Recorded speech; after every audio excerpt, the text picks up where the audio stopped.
Well, thank you, Mr. Ambassador. Thank you all for being here. And on behalf of the First Family, welcome to the White House.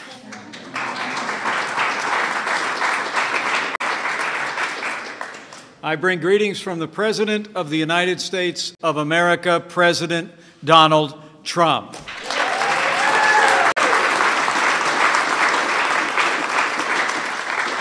On behalf of President Trump, just a few minutes ago, I had the distinct honor to wish a happy Independence Day to Prime Minister Netanyahu over the phone as we celebrate the 69th anniversary of the independence of America's most cherished ally, the Jewish state of Israel.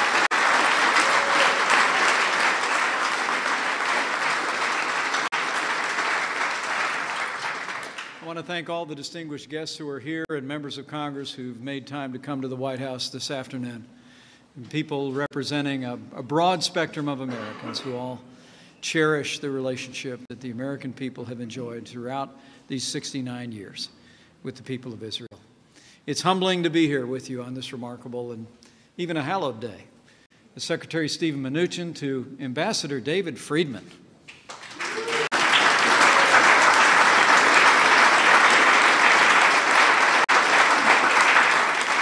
To Senator Orrin Hatch, who has been a great champion for Israel all these many years in the United States Senate. Distinguished members of Congress, including Congressman Peter King, who's with us today.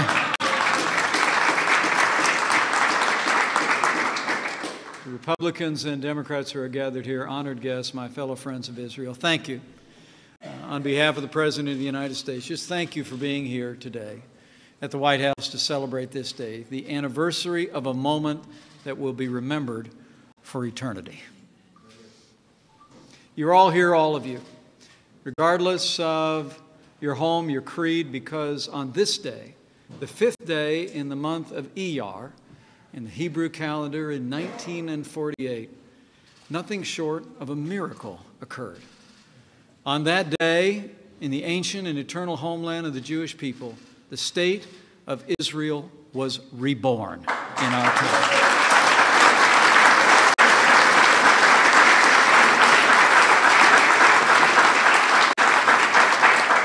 On that day, the Jewish people's 2,000-year exile, the longest exile of any people anywhere, ended. And on that day, a prophecy literally came to pass. And I believe in my heart that God himself fulfilled his promise to his people. The Lord God tells us in the old book, "Behold, I will cause breath to enter into, and ye shall live." And Israel lives today.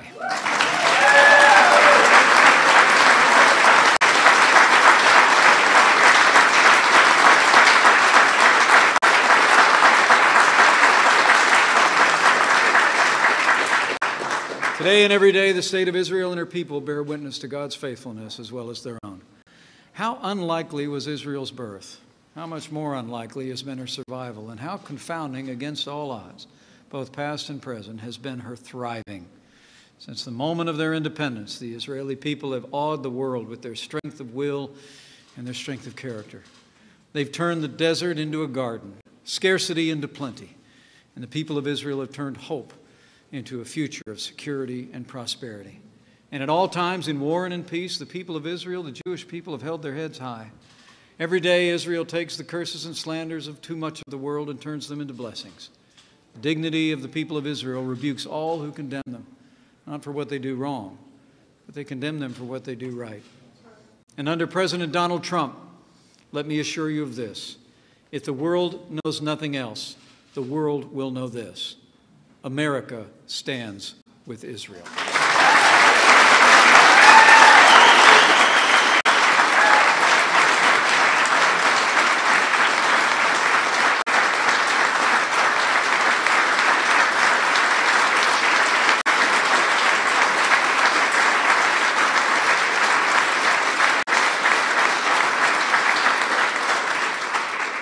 President Trump stands with Israel for the same reason that every freedom-loving American stands with Israel, because her cause is our cause.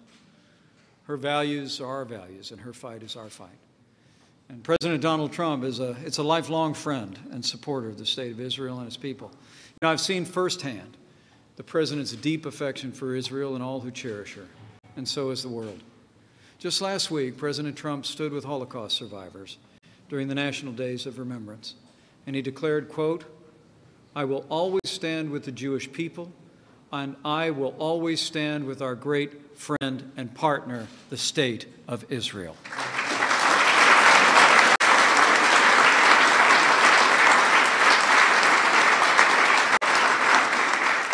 For my part, my Christian faith compels me to cherish Israel, as well as our deep alliance and historical ties. The songs of the land of the people of Israel were the anthems of my youth when I was growing up. You know, my wife and I had the privilege of visiting Israel in 2004 and 2008, and we fulfilled a lifelong dream to bring all of our children to the Holy Land in December of 2014. It was a joy inexpressible. So let me say with confidence to all who are gathered here, President Trump stands without apology for Israel, and he always will.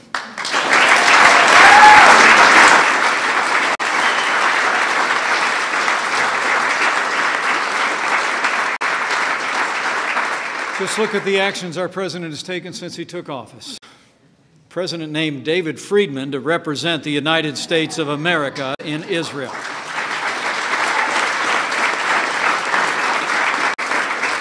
The president named Governor Nikki Haley to be America's ambassador to the United Nations.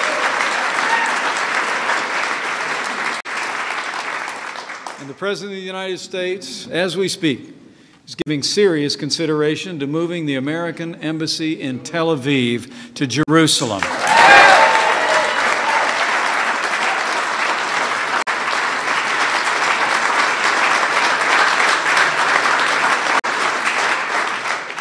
To be clear, the President is also personally committed to resolving the Israeli and Palestinian conflict. Even now, we're making valuable progress toward the noble goal of peace. Thanks to the President's tireless leadership, momentum is building and goodwill is growing. And that while there will undoubtedly have to be compromises, you can rest assured, President Donald Trump will never compromise the safety and security of the Jewish state of Israel, not now, not ever.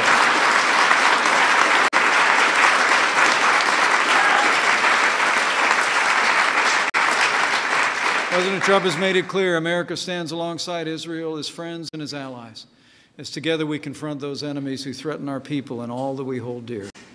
Since the moment of their nation's birth, there's hardly been a day when the people of Israel have not lived without war, or the fear of war, or the grim reality of terror.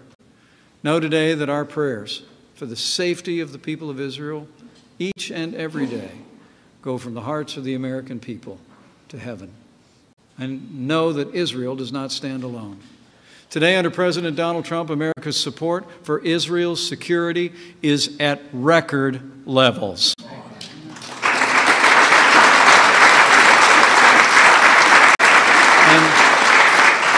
And in President Trump, America has a leader who will call our enemies by their name. And I want to promise you, as the fight even goes on now in the precincts around Mosul in Iraq, even in northern Syria and Afghanistan, this president is determined to keep his promise to the American people. ISIS is on the run, and we will hunt down and destroy ISIS and terrorist organizations at their source so they can no longer threaten our people, our allies, and our most cherished ally, Israel.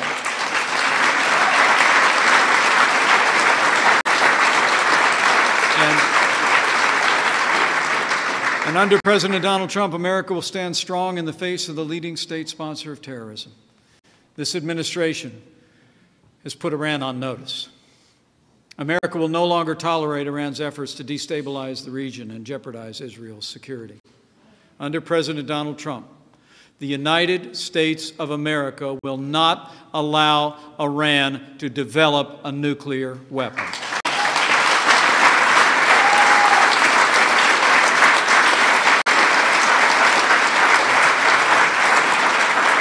This is our solemn promise to you, to Israel, and to the world. History attests that enmity toward the Jewish people often turns from evil thought to evil action. The state of Israel bears witness to this truth. On this day, so many years ago, only 3 years after the horrors of the Holocaust, Israel was given life by a people who had looked into the eye of the angel of death.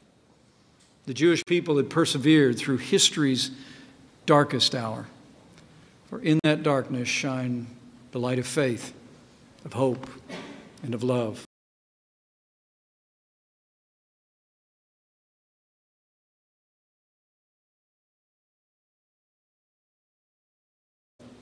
It was faith that led the Jewish people to return to their ancient homeland. It was hope that spurred them to strive with all their strength for a brighter future. And it was love for each other and a love for freedom that has inspired the Jewish people to greatness at the hour of Israel's birth and every hour since. And so today we celebrate and we marvel at all that Israel and her people have accomplished. We praise their vigilance and resolve in the face of crisis and condemnation, and for their enduring courage in this time of widening challenges and unknowable threats. And today we remember the sacrifice of those who gave so much for Israel's existence, and for those brave men and women who stand sentry at this very hour. Israel is an eternal testament to the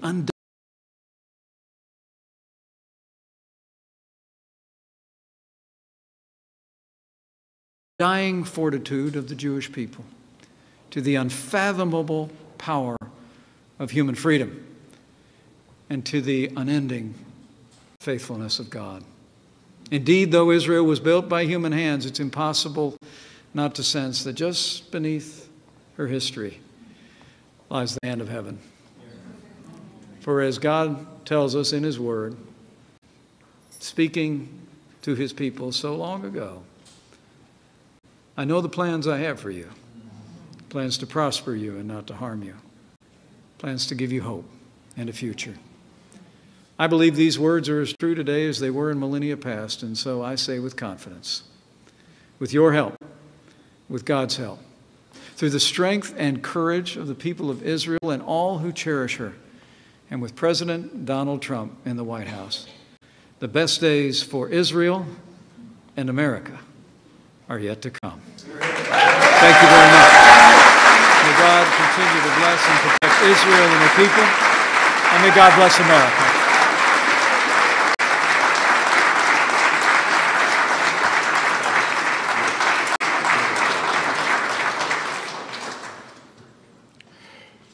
Thank you so much, Mr. Vice President, for those inspiring words.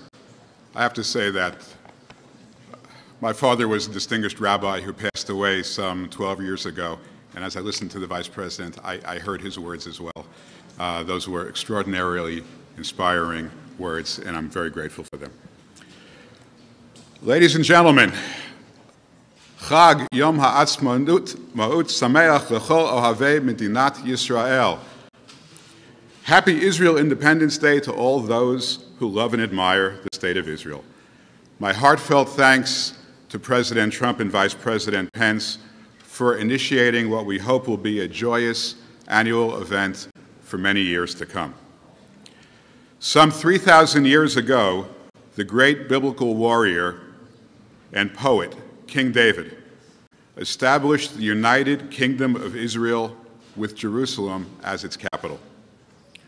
Over the millennia, the Jewish people in Israel faced calamity after calamity, including assaults from such ancient regional powers as Rome, Syria, Egypt, Greece, and Babylonia.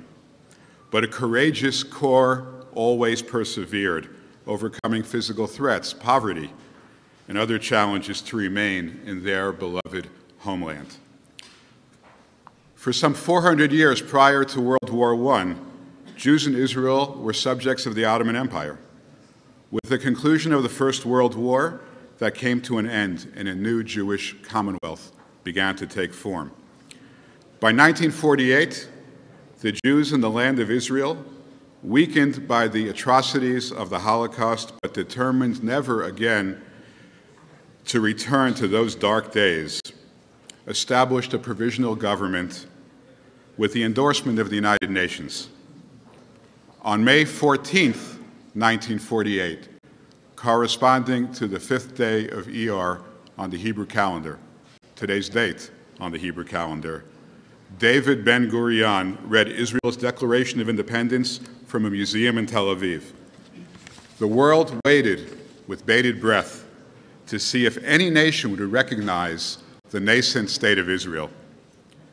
The world would not have to wait long. Within minutes, President Harry Truman, against the advice of many within his own government, offered the endorsement by the United States of the reborn state of Israel. And as a testament to the subsequent unanimous support of the United States for America's ever-deepening relationship with the state of Israel, we are now here today celebrating Israel's Independence Day at the White House. Israel's birth was not easy. Many of its citizens paid the ultimate price for their country's freedom in both full-scale and limited wars from 1948, 1956, 1967, 1973, 1982, 2008, 2012, and 2014, not to mention intifadas and countless terrorist attacks. The state of Israel remembered her fallen just yesterday on Yom HaZikaron, Israel's Remembrance Day. But today, 69 years to the day from its Declaration of Independence, Israel stands as a first world nation, a beacon of freedom and democracy, and a world superpower in science and technology. As it was in 1948, Israel is and always will be a cherished ally of the United States, with an unbreakable bond based upon shared values and commitments, mutually aligned interests, and perhaps most important, extraordinary friendship among its people. If King David were alive today, I have no doubt that he would proclaim in the words of Psalm 118 that he wrote so many thousand years ago, Zeh hayom asah Hashem nagila v'nismecha bo. This is the day the Lord has created. Let us celebrate and rejoice.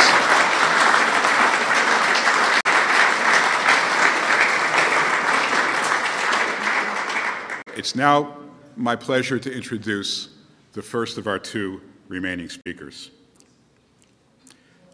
My counterpart, the Israeli ambassador to the United States, His Excellency Ambassador Ron Dermer.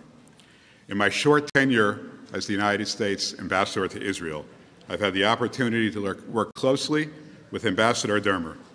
What I found most striking about his approach to diplomacy is his continuous search for the win-win scenario, the approach that best serves both of our nations. I look forward to many years of success in working with Ambassador Dermer to strengthen the relationship between our two great countries. It is my pleasure to introduce Ambassador Ron Dermer.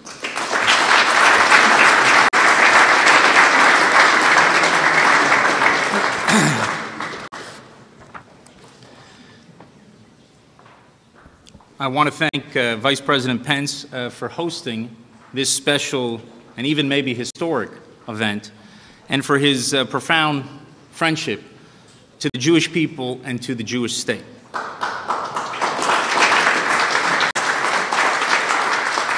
Now, you saw that friendship when he rolled up his sleeves to help repair a desecrated Jewish cemetery in St. Louis. You heard that friendship in his moving speech to AIPAC in March and in his speech today. And he has shown that friendship throughout his public life, as a congressman who was a steadfast defender of Israel, as a governor who signed the toughest anti-BDS legislation in the country, and now as vice president, who is a true champion of the U.S.-Israel alliance.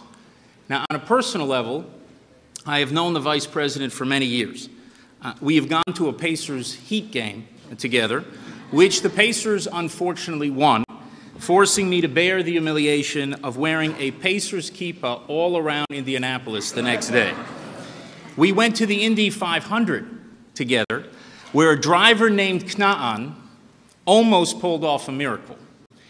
And given our tendency to attend sporting events together, perhaps it is only fitting that the Vice President would invite me here to what I consider the first ever Yom Ha'atzmaut tailgate party at the White House. I want to thank the President pro tempore of the Senate, Senator who is here today, and you'll hear from him in a couple of moments. Senator Hatch has been a tremendous friend of Israel throughout his career and literally wears Israel close to his heart, literally.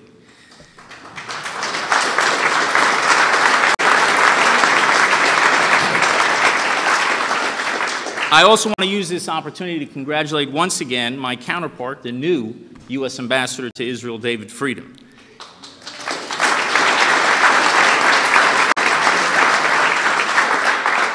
As I told David last week, good ambassadors figure out the pulse of a country.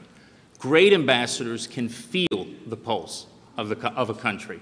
And that's why David is going to be a terrific ambassador to Israel.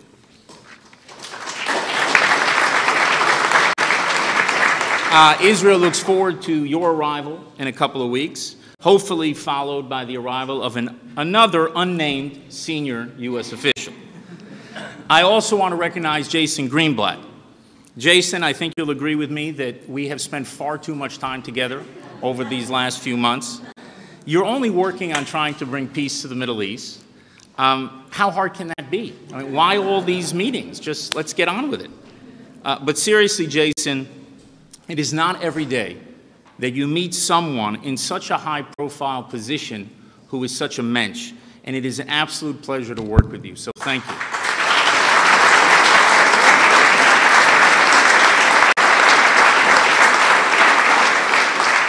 Now, usually I have to provide the biblical portion of the evening, but I think that was covered. And what I want to talk about today is a little bit about the relations between the United States and Israel. And I believe this event today in the White House opens a new chapter in the relations between our two countries. That relationship, as you know, began in this building 11 minutes after David Ben-Gurion declared Israel's independence in 1948, when President Truman became the first head of state to recognize Israel. And that moment was a great point of pride for President Truman throughout his life. In one speech, he even compared himself to Cyrus, the Persian king who had enabled the Jewish people to rebuild the Second Temple in Jerusalem. And to his everlasting credit, Truman did it against the vehement opposition of the State Department and then Secretary of State George Marshall. But contrary to what is commonly believed, Truman's recognition of Israel was not the beginning of a strategic alliance between our two countries. Far from it. The United States placed an arms embargo on Israel during our War of Independence. Israel fought the 1948 war with Czech rifles and the 1967 war with French planes because the U.S. wouldn't sell us the tools we needed then to do the job of defending ourselves. The truth is that for the first 20 years of our relationship, it was largely based on a moral commitment to Israel. The strategic alliance between our countries came in the wake of the Six-Day War and later after the Yom Kippur War. As Israel proved its prowess and resilience on the battlefield, American policymakers began to appreciate that Israel was not merely a moral cause, but a strategic asset that the United States sought to strengthen in order to help address the formidable challenges it faced in the Middle East. That was true for the last 2 decades of the Cold War, and that has been true since the rise of militant Islam as a force in our region and beyond. Today, the strategic relationship between our two countries stands, I believe, on the cusp of a new era. President Trump and Prime Minister Netanyahu both seek to upgrade our alliance and forge common policies to thwart the great dangers we face and to seize the great opportunities. Ladies and gentlemen, in recent years, some have spoken of the demise of the special relationship between the U.S. and Israel. They were wrong then, and they are even more wrong now. Exactly 3 years ago, on Israel's Independence Day, I said I believe that Israel would be the most important ally of the United States in the 21st century for two reasons. First, because the most dangerous security challenges facing Israel, facing the United States, I should say, will continue to emanate from the Middle East for a long time to come. In the coming years, Israel's importance to America as a reliable ally and a formidable military power in a very dangerous region is likely to become more critical, not less critical, for protecting America's security interests.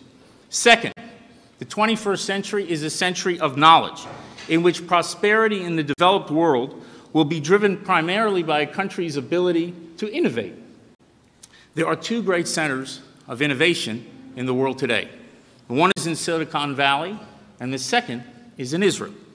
In the coming decades, Israel's value as a global technological power in agriculture, water, cyber, automated vehicles, and other areas will make it increasingly important for the prosperity of American companies and American citizens.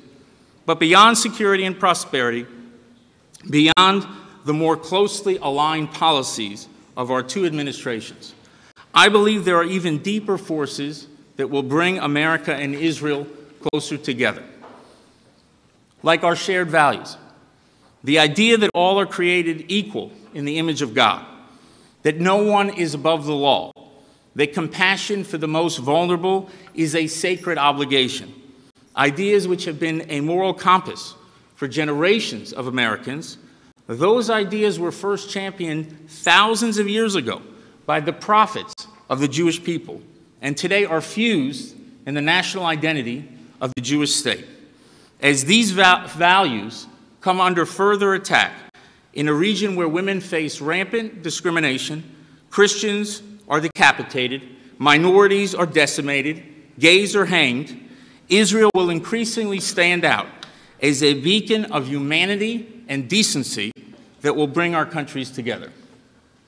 But above all, we will be brought together by a shared sense of destiny, because America and Israel, as many people in here know, are not merely countries. We are causes. America has long been what Lincoln called the last best hope on earth, a beacon of opportunity for people across the world that is entrusted by history with securing liberty's future. Israel is the hope of the Jewish people, offering opportunity for all its citizens, Jewish and non-Jewish alike, and that is entrusted by history with securing the Jewish future. These causes imbue each country with a profound sense of purpose that complement and reinforce one another and engender a deep and abiding sense of solidarity. That is why tens of millions of Americans support Israel in a way they support no other country in the world. And that is why Israelis mourn America's tragedies and rejoice in America's triumphs like no other country in the world. That is why on Israel's Independence Day, so many Israelis also fly American flags outside their homes and on top of their cars, and why a celebration like this one can happen in the White House. On behalf of Israel, I want to thank President Trump, Vice President Pence, and the entire Trump administration for this profound expression of friendship. I am confident that working closely with you in the years ahead, the alliance between America and Israel will become stronger, deeper, and more powerful than ever. Chag Sameach.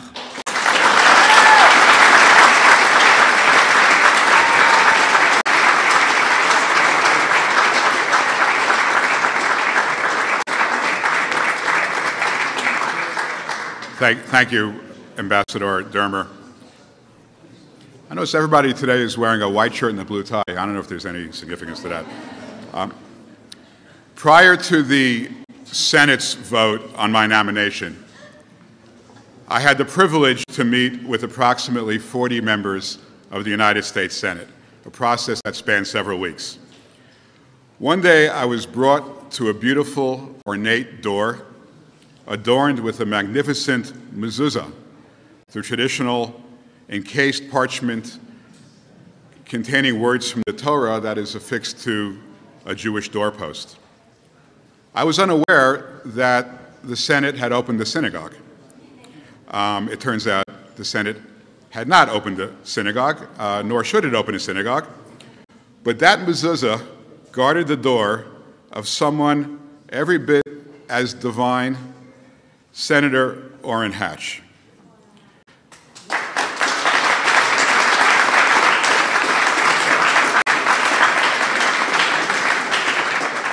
Senator Hatch is the longest-serving Republican senator in the history of the United States, and his accomplishments are so numerous and exemplary that I could not possibly do justice to them. What I can say is that he has led the Senate for more than 40 years in pro-Israel advocacy.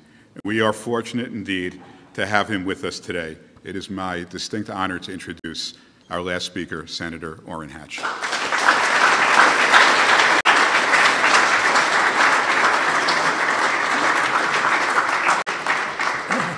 Well, thanks, my friend. I really appreciate you, and I'm so happy that you're in the position that you're in. I have to say, I've enjoyed every minute of this, and I'm really glad that President Trump and the Vice President have not only permitted this to happen, but have asked that it happens here in the White House.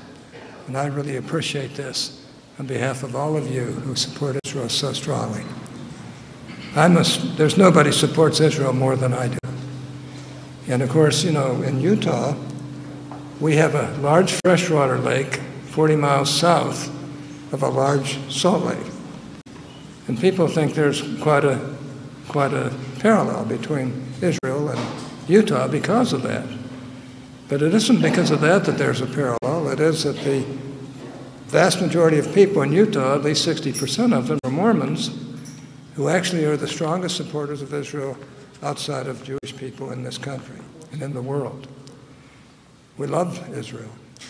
We study what we call the Old Testament. We review it virtually every other year, completely. We believe in you. We support you. And I'm honored to be here at this invitation of the Vice President.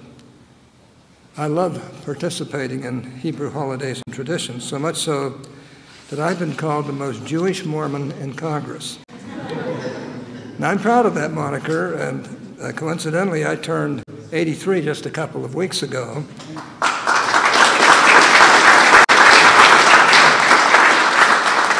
Which means that you're all invited to my adult bar mitzvah. Humor aside, I have a profound admiration for the Jewish people.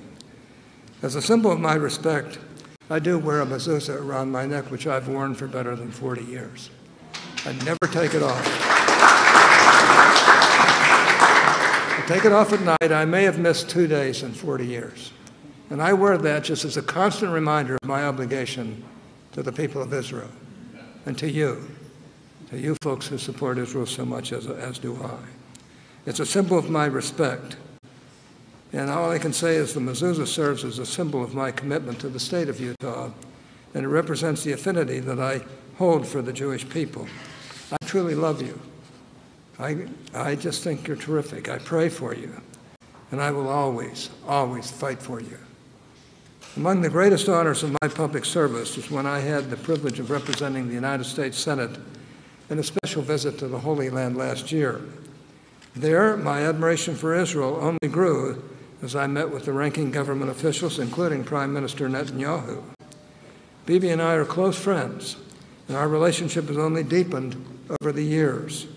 Near the end of my visit, I had the opportunity to participate in a wreath-laying ceremony at Yad Vashem to commemorate Holocaust Remembrance Day. At the behest of my dear friend, the late Elie Wiesel, I serve on the board of directors for the U.S. Holocaust Museum. So taking part in this special ceremony was a particularly moving experience for me. This solemn event only renewed my commitment to ensure that the world never forgets the atrocities perpetrated against the Jewish people in the darkest hours of human history. I care deeply for the people of Israel and for all of you. and I will do anything in my power to help to protect them. The U.S.-Israel relationship is unique among nations. Together, we share a time-tested alliance, one refined in adversity and fortified by years of friendship. We face similar threats, but we face them together, knowing full well that we are never alone in our fight against the forces of evil. Indeed, we are the strongest of allies, and I don't intend to ever see that change. But time has proven that our two countries are more than mere allies. We are friends. We are friends in the truest sense of the word. We are friends in war, and we're friends in peace. We are friends in freedom, and we're friends in liberty, bound together by the same principles of pluralism that unite our enemies against us. And today, as friends, we celebrate the independence of a great nation. Today, we commemorate the creation of the modern state of Israel, an event which, though it occurred only a few decades ago, was millennia in the making. Indeed, the actual history of your nation far predates the founding of my own. And in the Bible, we learn that the history of your people stretches as far back as time itself. An understanding of the depth and richness of the Jewish experience gives context and perspective to the celebration of Israel's independence. Yes, today we celebrate the strength of Israel's democracy, that great bulwark against despotism in the Middle East. Yes, we remember the courage and resolve of the country's founders. And yes, we commemorate the events that led to the establishment of this modern state. But more broadly, we celebrate the triumph of the Jewish people and their invaluable contributions to Western society. In the United States, we esteem our founding fathers as the authors of modern democracy. But the people of Israel can go a step further. Their forefathers were among the primary architects of Western civilization. Through their teachings in the Torah and in other religious texts, the ancient Israelites laid the moral and intellectual groundwork that made the great American experiment possible in the first place. Without the moral wisdom of the Hebrew prophets and the contributions of classical philosophy, there would have been no West and there would have been no America. When I was a young man, I played the violin. I became a very fine boxer because of that. I was a tough kid. I was 6'2" and 147 pounds. But I learned how to, because of that, my parents were very poor, but they were able to scrape together $18.75 to get season passes to the Pittsburgh Symphony Orchestra during the whole season. And I would go to every one of those, sitting in the highest positions in peanut heaven, and saw all the greatest artists, most all of whom were Jewish. Everybody from Roberta Peters to Rubinstein, you name them. They were just absolutely, Horowitz, all of them, absolutely a joy to me. And it was one part of my education that was done well. But I have to say that if we hadn't had the contributions of classical philosophy and all the other things that the Jewish people have brought to us, there would have been no America. So today we celebrate not only the founding of the Jewish state, but the immeasurable good of the Jewish people. Without you, the world would know little of progress and even less of freedom. Truly, you are a chosen people. Thank you for bringing light to our world. I want you all to know that a number of years ago I took a delegation to Moscow. And we arrived late at night. It was on a Sabbath evening. It was late at night for us. It wasn't late at night for them. And I insisted that they take us to downtown Moscow where the Jewish people were congregated, out on the plaza.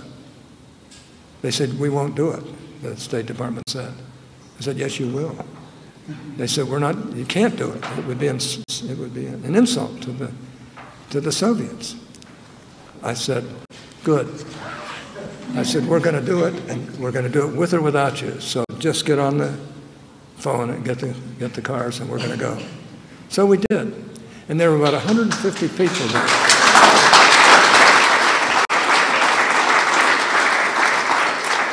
Well, thank you. I didn't think that was the applause line, but there were about 150 to 200 people there. Of course, there were KGB agents intermingled with them. And they were so happy to see someone from America who's willing to come down and be seen with them. I'm sure we caused an international incident with that, but the fact of the matter was that at that particular point, I made a big fuss about Anatoly Sharansky with the Soviets. And when we were there last May in Israel, they had a big celebration at Yad Vashem, and they seated me in the front row in this huge congregation. And when Bibi Netanyahu went to go, he nodded to me. We're great old friends. And following him was none other than Anatoly Sharansky, who came over to me and hugged me with tears in his eyes. I love that man. I love Bibi. I've loved every Jewish prime minister, regardless of how much different they all were. They were all exceptional people, from Menachem Begin right on down to today. You've never had a better one than Bibi Netanyahu, I'll tell you that. But they were all great men. And I really appreciate it. I just wish that I had met the great woman prime minister, which I hadn't had the privilege of doing. Let me just close by saying, I admire you folks. I love you folks. I want to be there for you folks. I am going to be there for you folks as long as I live. And I'm just grateful that I had this great privilege of coming and associating with you, catching the spirit of all of you people. It comes through. It's a spirit of freedom. It's a spirit of joy. It's a spirit of love. But above all, a spirit of freedom. God bless you.